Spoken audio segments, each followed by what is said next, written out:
பாஞ்சாலக்குறிச்சி சக்கரவர்த்தி, பாஞ்சாலக்குறிச்சி சக்கரவர்த்தி, பாஞ்சாலக்குறிச்சி சக்கரவர்த்தி.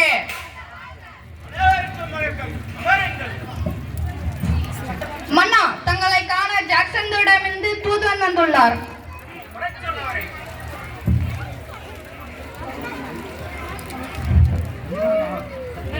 வரச்சொல் அவரை.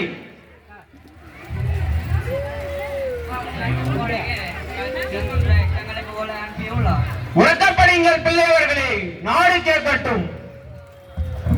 அப்படியே ஆகட்டும் அரசே.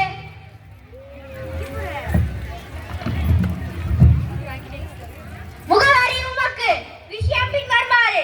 நான் சர்வாதிகாரம் பெற்று தென்னகத்தை என் விருப்பப்படி நடத்த பெரும் பகுதி ஏற்று திருநெல்வேலியில் தங்கியுள்ளேன். என் பெயர் டபிள்யூசி ஜாக்சன் என்பதாகும்.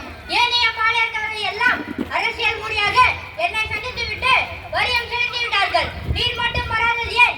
குறிப்பிட்ட கெடுக்குள் என்னிடம் வந்து வரி செலுத்தாவிட்டால் பாளையம் பறிக்கப்படும். இதற்கு பிறகு ஏற்படும் அனைத்து விளைவுகளுக்கும் நீரே பொறுப்பு. இப்படிக்கு டபிள்யூசி ஜாக்சன் திருநெல்வேலி. அத்துவதியானவன், அந்நியனாவன், அகம்பாகம் பிடித்தவன். அரசே, அரை நொடியில் வருகிறேன் அவன் தலையுடன். புரியவில்லையா? 47 தலைமுறைகளாக பாளையத்தை ஆண்டு வருகிறோம். ஆனால் இதுவரையிலும் வரி என்ற சிறு காசு செலுத்தியதும் இல்லை, செலுத்த போவதும் இல்லை.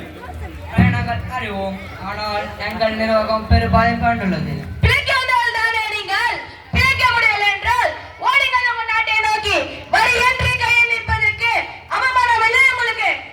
ஆம், அதுவும் சரிதான். பணம் வேண்டும் என்றால் கடையாக தருகிறேன், எடுத்துக் கொள்ளுங்கள். எங்கள் இறக்க குணத்தை நீ அறிய வேண்டும் என்றால் இனமாக தருகிறேன், எடுத்துக் கொள்ளுங்கள். நாங்கள் எதற்கும் துணிந்தவர்கள்.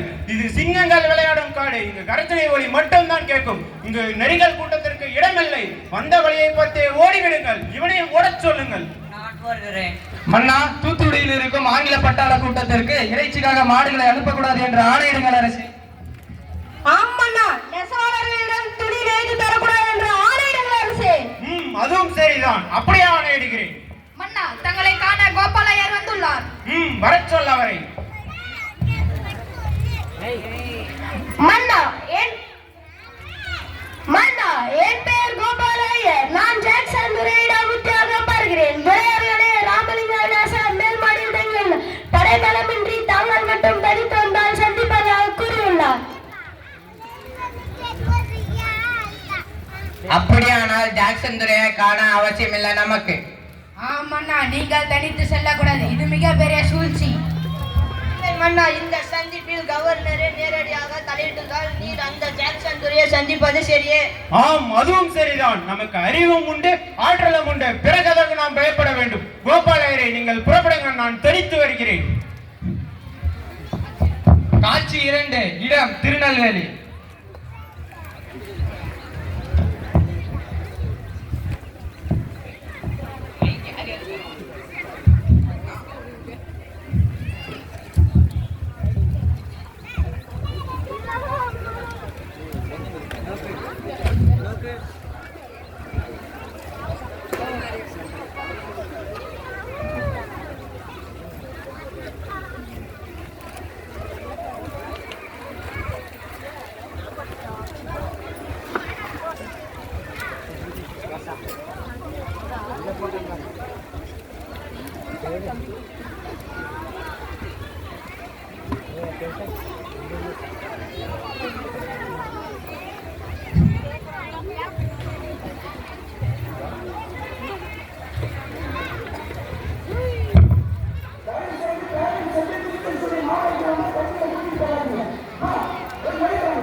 அவன் வந்தால் இடம் கொடுக்க கூடாது.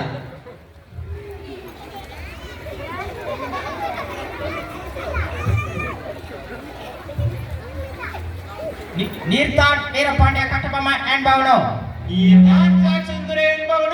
என்ன வெகு தூரம் வந்து விட்டு நட்பு விரும்பி அழைத்ததாக அறிந்தேன். அதையே விரும்பி நானும் வந்துள்ளேன். நட்பு வேண்டும், ஆனால் அதற்கேற்ற நடத்த இல்லை மேடம். கற்றுக் கொடுக்கும் இனம் தமிழினம். நீ கற்றுக் கொடுக்க நினைப்பது அறிவினம். நவாபிடமிருந்து நற்றுமை பெற்றிருப்பது நாங்கள். நீ ஏன் வந்து வரை செலுத்துவாய்? இது எம் நாடு.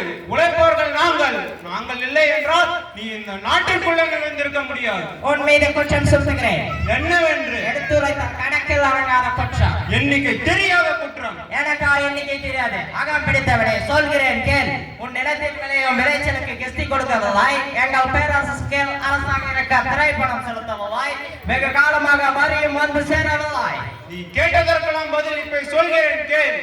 கிஸ்தி, திரை, வரி, வட்டி, வானம் பொழிகிறது, பூமி விளைகிறது. உனக்கு கொடுக்க வேண்டும் கிஸ்தி.